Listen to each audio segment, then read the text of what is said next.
students, welcome to online classes of Shivaji Group of Institution. Today's social science chapter, the last chapter of civics, challenges to democracy. This chapter is related to the class 10 English medium, and this is my last video of this chapter, challenges to democracy. In my previous video I had already explained the types of challenges, which are the first is foundational challenge, the second is challenges to expansion, and the third is deepening challenges. There are the three types of challenges faced by the democracy. And now the today's topic and the next topic is also, I had explained you the political reforms कि कौन-कौन से political reforms हैं जिनसे हम इन challenges को जो है वो जो challenges face हो रहे हैं उनके लिए हम कुछ result या कुछ solution निकाल सकते हैं. उसके लिए हम कौन-कौन से political reforms करें वो भी हमने अपने next videos में बताया था. And now in this video my topic is redefining democracy कि जब हम इन challenges से जो हमारे challenges हैं जिन्हें हम face कर रहे हैं, जैसे कि हमने पढ़ा foundational challenge जिसको कि बहुत सारे countries face कर रहे हैं. In India face the challenges of expansion. जो इंडिया है वो एक्सपेंशन के चैलेंज को जो है वो फेस कर रही है, या कुछ ऐसे भी कंट्रीज हैं जहां पर डीपनिंग ऑफ चैलेंजेस है, जहां पर वो डीपनिंग चैलेंजेस को मतलब डेमोक्रेसी के डीपनिंग पार्ट के चैलेंज को फेस कर रही है. जब हम इन सारे चैलेंजेस को अगर हम चेंज इसमें कुछ हम इसका सॉल्यूशन निकालना चाहते हैं या हम इस प्रॉब्लम से बाहर निकलना चाहते हैं, तो इसके बाद जब हमने बहुत सारे पॉलिटिकल रिफॉर्म्स देखे, इन पॉलिटिकल रिफॉर्म्स को करने के बाद हम इन चैलेंजेस से बाहर आ सकते हैं या हम इन चैलेंजेस को जो है उनका सॉल्यूशन निकाल सकते हैं. जब हम ऐसा कर लेते हैं तब उसके बाद हमारे सामने एक नए तरह का डेमोक्रेटिक जो है नेशन आता है, एक नया डेमोक्रेसी का एक नया वर्ड हमारे समझ में आता है, या डेमोक्रेसी की एक नई डेफिनेशन हमको समझ में आती है कि मतलब प्रैक्टिकली जो हम देख रहे हैं या जो कॉन्स्टिट्यूएंटली जो चीज लिखी हुई है क्या वो दोनों एक हैं. तो इसके लिए हम क्या कर रहे हैं, हम डेमोक्रेसी की एक न्यू डेफिनेशन निकाल रहे हैं, एक नई डेफिनेशन. जब इसीलिए मैंने इसको लिखा रीडिफाइनिंग.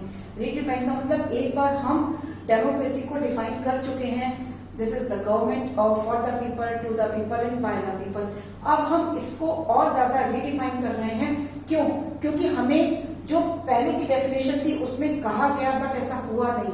तो क्या अभी कुछ ऐसी चीजें बाकी हैं, वो हमें कैसे पता चला? जब हमने आउटकम्स ऑफ डेमोक्रेसी और चैलेंजेस टू डेमोक्रेसी देखा तो हमें समझ में आया कि बहुत सारी अभी ऐसे पॉइंट्स हैं, बहुत सारी अभी ऐसे जो है रूल्स और रेगुलेशंस हैं जिन्हें डेमोक्रेटिक कंट्रीज नहीं अपना रही हैं, जिससे प्रॉब्लम्स फेस करनी पड़ रही हैं या जिससे उनको बहुत सारे चैलेंजेस फेस करने पड़ रहे हैं, जिसकी वजह से चैलेंज ऑफ एक्सपेंशन नहीं हो पा रहा है या डीपनिंग ऑफ डेमोक्रेसी नहीं हो पा रही है.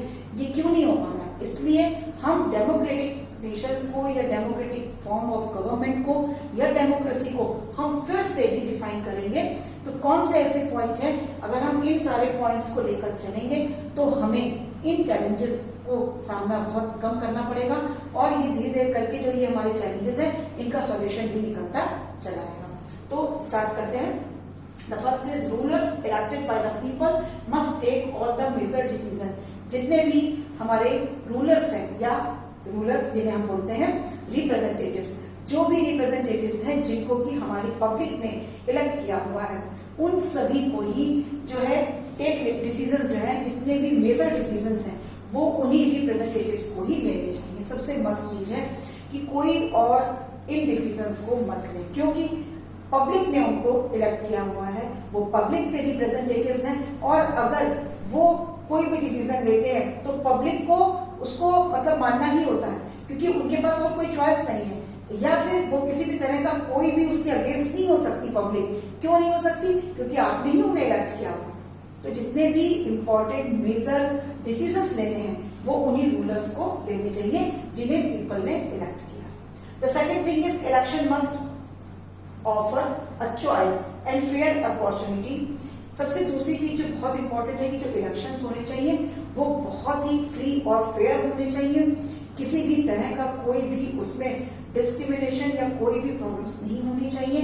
तो मस्ट ऑफर अ चॉइस और फेयर अपॉर्चुनिटी, और इसके साथ ही साथ पब्लिक को एक फेयर अपॉर्चुनिटी भी मिलनी चाहिए कि अगर वो अपने रिप्रेजेंटेटिव्स को चेंज करना चाहें तो वो इजीली इलेक्शन प्रोसेस के द्वारा वो उसको जो है वो चेंज कर सकते हैं।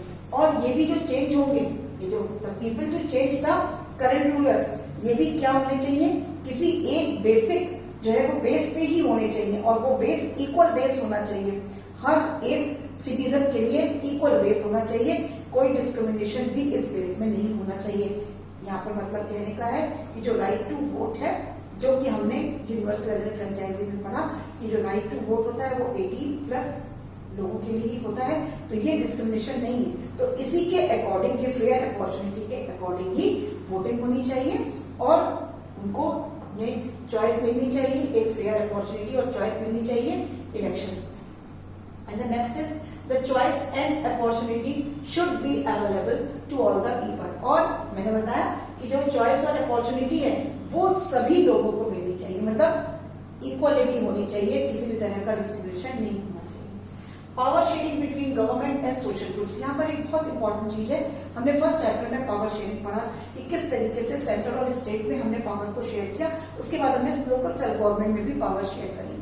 ऐसे ही हम देख रहे हैं कि अगर हम यहाँ पर हम डेमोक्रेसी को लेकर चलते हैं, तो अगर हम गवर्नमेंट और जो सोशल ग्रुप्स हैं, अगर हम इनके बीच में भी अपनी पावर्स को शेयर कर लेते हैं तो बहुत हद तक डिस्प्यूट्स और प्रॉब्लम्स फिनिश हो सकती हैं।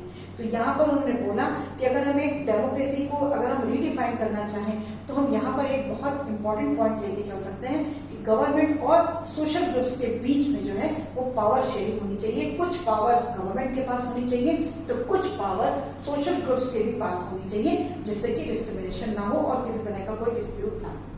And next is respect for minority voice. बहुत इंपॉर्टेंट कि जितने भी माइनॉरिटीज हैं, जो भी हमारे माइनॉरिटी ग्रुप है जो कि मार्जिनलाइज्ड हैं, उन ग्रुप्स को भी हमें क्या करना चाहिए, उनकी वॉइस को या उनकी बातों को सुनना चाहिए, उनको रिस्पेक्ट करनी चाहिए और उनके साथ किसी तरह का डिस्क्रिमिनेशन नहीं होना चाहिए।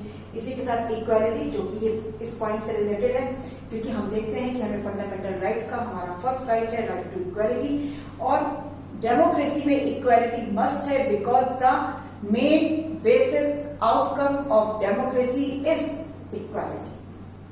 चाहे वो पॉलिटिकल हो इक्वालिटी हो या फिर इकोनॉमिकली हो या social, equality is the must outcome of democracy. तो इक्वालिटी बहुत मस्ट है, और नो डिस्क्रिमिनेशन मीन्स कि किसी भी तरह का कोई डिस्क्रिमिनेशन नहीं है on the basis of gender, on the basis of caste, on the basis of religion, on the basis of language, on the basis of region। तो अब हमने देखा कि हमने अगर डेमोक्रेसी को रीडिफाइन कर रहे हैं तो हमारे ये पॉइंट्स, अगर हम इन पॉइंट्स के साथ में डेमोक्रेसी या किसी डेमोक्रेटिक गवर्नमेंट अगर इन पॉइंट्स के साथ में डेमोक्रेटिक गवर्नमेंट वर्क कर रही है तो उसके जितने भी चैलेंजेस हैं वो उसको फेस नहीं करने पड़ेंगे। इसी के साथ साथ जो हमारा आउटकम निकल कर बाहर आएगा वो बहुत पॉजिटिव आउटकम आएगा। पब्लिक की प्रॉब्लम्स फिनिश हो जाएंगी, पब्लिक अवेयर होगी, उसके अंदर पॉलिटिकल अवेयरनेस आएगी, इक्वालिटी जो है वो और ज़्यादा से ज़्यादा मजबूत होती चली जाएगी, और जो भी डिस्प्यूट्स या प्रॉब्लम्स जो लोगों के बीच में हैं या जो गवर्नमेंट को फेस करनी पड़ी है वो सारी प्रॉब्लम्स बहुत हद तक फिनिश हो जाएंगी। That's all for today and that's all of the chapters also. Chapter भी फिनिश हुआ और यहाँ पर हमारा सिविक्स का कोर्स भी फिनिश हो गया, और इसी के साथ साथ हमारी सोशल स्टडी में भी जो भी हमारा पूरा कोर्स था वो फिनिश हुआ, जिसमें मैंने हिस्ट्री के आपको चैप्टर्स बताए। हिस्ट्री के जो हमारे मेन चैप्टर्स हैं जो कि अब आ रहे हैं, बार बार मैं रिड्यूस चैप्टर्स भी बता चुकी हूँ आपको। इस वीडियो में मैं एक बार फिर से आपको क्लियर कर रही हूँ कि जो हिस्ट्री में हमारे ओनली 3 चैप्टर्स आएंगे, जिसमें द फर्स्ट है nationalism in Europe, second is nationalism in India and the third is the making of a global world. सिर्फ 3 चैप्टर हमारे हिस्ट्री में आने हैं, बाकी के सारे चैप्टर्स रिड्यूस हो चुके हैं। किसी भी तरह का कोई कंफ्यूजन क्रिएट मत करिएगा।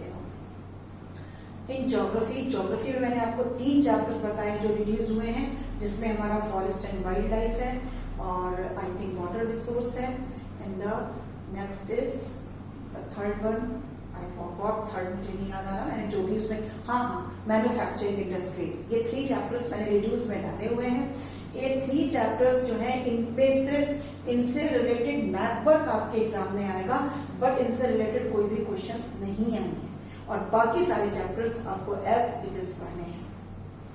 इसी तरीके से हमारा जो इकोनॉमिक्स है उसमें सिर्फ एक चैप्टर रिड्यूस हुआ है, मनी एंड क्रेडिट। इसके अलावा 4 चैप्टर्स जो हैं वो वैसे ही चलेंगे इकोनॉमिक्स में हमारे। एंड एट लास्ट सिविक्स में आई थिंक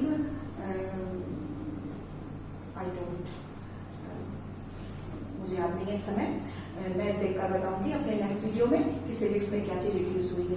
बाकी आप लोगों को सबसे ज्यादा कंफ्यूजन जो हिस्ट्री में था, प्लीज उसको कंफ्यूज मत हो। ओनली 3 चैप्टर्स जो है वो उसमें हिस्ट्री में आने हैं। तो ये हमारा चैप्टर फिनिश हुआ। चैलेंजेस टू डेमोक्रेसी की जो नोट्स हैं वो मैं आपको अपने जो है वो बुकलेट में दूंगी। जब आपको अभी 10th की क्लास की भी जो है बुकलेट्स प्रोवाइड कराई जाएंगी, उसमें चैलेंजेस टू डेमोक्रेसी चैप्टर में आपको के नोट्स में आपको प्रोवाइड करूंगी। Thank you. Have a nice day.